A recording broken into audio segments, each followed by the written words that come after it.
Hello, salut à toutes. Aujourd'hui, on va parler de favoriser la communication avec nos enfants. Alors, quelques trucs et astuces pour pouvoir favoriser cette communication et qu'elle soit facilitée, qu'elle soit aisée, qu'elle soit fluide et pour amener les enfants, même quand ils seront dans leur période d'adolescence, quand ils seront plus grands, à avoir l'habitude de venir se confier et de parler. Alors, on peut commencer cela depuis tout petit, justement. C'est ce que nous allons voir tout de suite. Déjà, bienvenue sur la chaîne si tu es nouvelle. Je suis Leslie. Je suis maman solo de 2 petits bouts, un de 6 ans et demi et une petite de 1 an et demi. Alors, cette chaîne qui est ta chaîne, qui est notre chaîne, est là afin que nous soyons une meilleure version de nous-mêmes pour chacune d'entre nous à travers 3 dimensions que sont nos enfants, qu'est le bien-être et l'épanouissement, ainsi que les finances. Alors, si tu veux faire partie de notre communauté, je t'invite à t'abonner à la chaîne et à activer la cloche des notifications pour être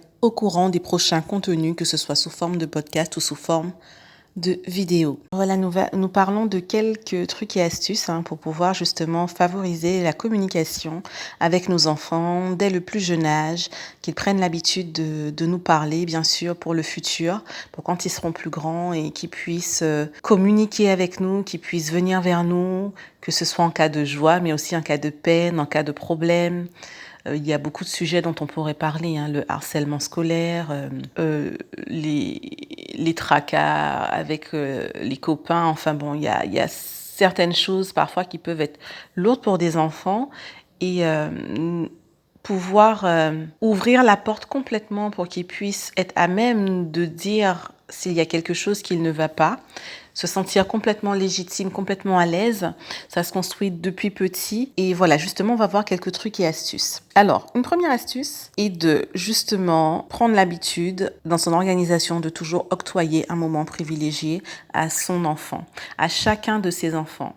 Qu'on en ait qu'on en ait 2, qu'on en ait 3, qu'on en ait 4, qu'on en ait plus, octroyer un moment privilégié à chacun.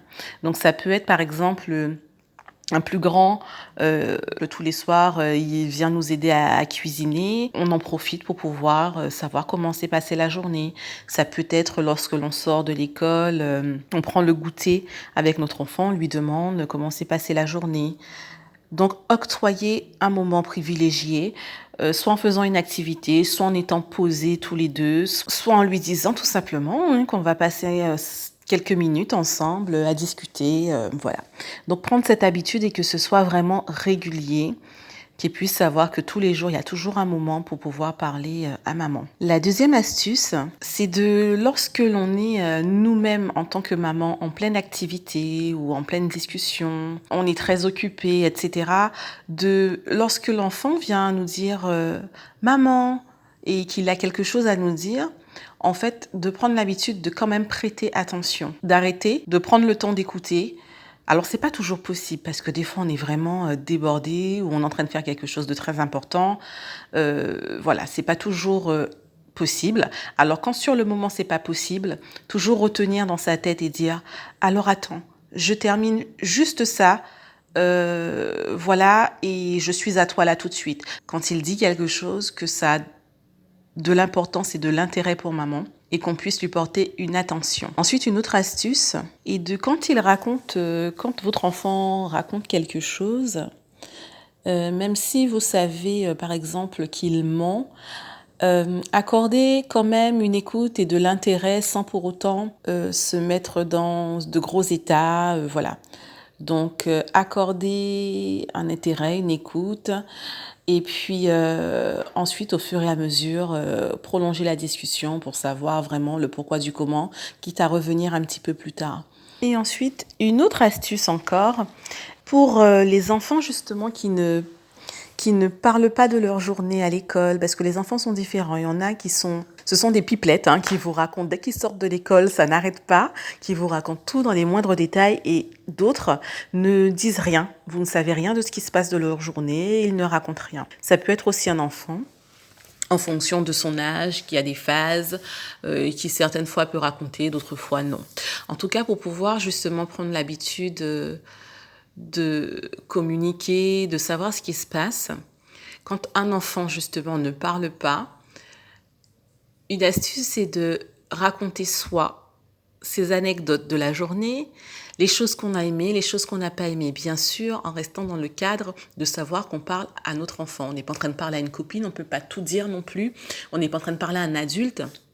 Donc il y a des choses qu'on ne peut pas dire à un enfant, mais lui montrer que voilà, on a passé sa journée, par exemple, ah ben tu sais, je suis allée à tel endroit et j'ai vu qu'il y avait tel livre qui pourrait te plaire. Quand je suis passée devant la vitrine, j'ai vu telle chose, j'ai pensé à toi. Ah mais tu sais, j'ai croisé un tel.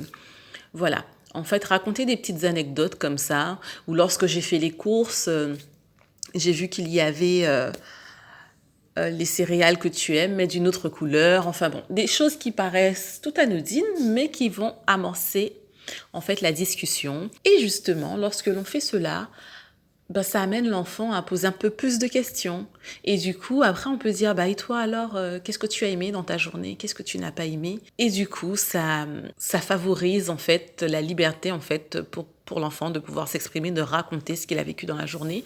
Et ça, c'est quelque chose à répéter ben, tout le temps, tous les jours, régulièrement, et qui fera que il sera beaucoup plus en confiance si c'est un enfant qui ne parle pas, qui ne dit pas forcément sa journée et qu'il la racontera comme ça, spontanément, finalement, au fur et à mesure du temps qui passera.